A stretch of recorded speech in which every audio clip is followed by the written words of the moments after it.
ಎಲ್ಲ friends, welcome my YouTube channel Bhavya Vishu. ಇನ್ನೂ subscribe ಮಾಡ್ಕೊಳ್ಳಿ.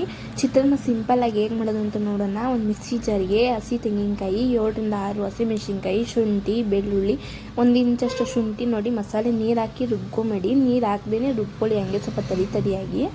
ಒಂದು ಬಾಣಲಿ ಇಟ್ಟು ಎಣ್ಣೆ ಸ್ವಲ್ಪ ಜಾಸ್ತಿನೇ ಹಾಕ್ಕೊಳ್ಳಿ. ಸಾಸಿವೆ, ಕಡಲೆಬೇಳೆ, ಕಡಲೆಬೀಜ ಎಲ್ಲ ಒಂದು 2 ಸ್ಪೂನ್ ಹಾಕ್ಕೊಳ್ಳಿ. ಎಣ್ಣೆ ಸ್ವಲ್ಪ ಜಾಸ್ತಿನೇ ಹಾಕ್ಕೊಳ್ಳಿ, ರುಚಿಯಾಗಿರುತ್ತೆ. ನೀರು ಯೂಸ್ ಮಾಡೋಗಿಲ್ಲ. ಅದೆಲ್ಲ ಬ್ರೌನ್ ಆದಮೇಲೆ, ಅದೆಲ್ಲ ಸ್ವಲ್ಪ ಕಲರ್ ಚೇಂಜ್ ಆದಮೇಲೆ, ಕಡಲೆಬೀಜ ಮತ್ತು ಕಡಲೆಬೇಳೆ ಈಗ ಮೀಡಿಯಮ್ಗೆ ಹತ್ರದ್ದು ಅದೊಂದು 2 ಈರುಳ್ಳಿ ಕಟ್ ಮಾಡಿ ಇಟ್ಕೊಂಡಿದ್ದೀನಿ. ಈರುಳ್ಳಿ ಕೂಡ ಸ್ವಲ್ಪ ಚೆನ್ನಾಗಿ ಫ್ರೈ ಆದಮೇಲೆ ಒಂದು ಟೊಮೊಟೊ ಹಾಕಿದ್ದೀನಿ ನಾನು ಮೀಡಿಯಮ್ಗೆ ಹತ್ರದ್ದು. ನಾನು ಇಬ್ಬರಿಗೆ ಮಾಡ್ತಾ ಇರೋದಿಲ್ಲಿ, ಹಾಗಾಗಿ ಅಷ್ಟು ಯೂಸ್ ಮಾಡಿದ್ದೀನಿ. ಮತ್ತು ಕರಿಬೇವಿನ ಸೊಪ್ಪು ಹಾಕ್ಕೊಳ್ಳಿ.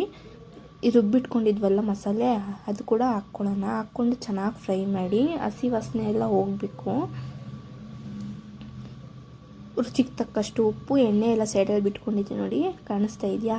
ಇದು ರುಚಿಗೆ ತಕ್ಕಷ್ಟು ಉಪ್ಪು ಹಾಕ್ಕೊಂಡು ಚೆನ್ನಾಗಿ ಮಿಕ್ಸ್ ಮಾಡಿದ್ದಾದಮೇಲೆ ಅರಿಶಿನ ಪುಡಿ ಹಾಕ್ಕೊಳ್ಳಿ. ಮತ್ತು ಲಾಸ್ಟಾಗಿ ಸ್ಟವ್ ಆಫ್ ಮಾಡಿ ಕೊತ್ತಂಬರಿ ಹಾಕ್ಕೊಳ್ಳಿ. ಮತ್ತು ನಿಂಬೆಹಣ್ಣು ರಸ ಸ್ಕಿಪ್ ಆಗಿದೆ ಅನಿಸುತ್ತೆ, ನೀವು ಲೆಮನ್ ಜ್ಯೂಸ್ ಕೂಡ ಯೂಸ್ ಮಾಡಿ. ತುಂಬ ರುಚಿಯಾಗಿರುತ್ತೆ. ಒಂದ್ಸಲ ಟ್ರೈ ಮಾಡಿ, ಲೈಕ್ ಮಾಡಿ, ಶೇರ್ ಮಾಡಿ, ಕಮೆಂಟ್ ಮಾಡಿ ಫ್ರೆಂಡ್.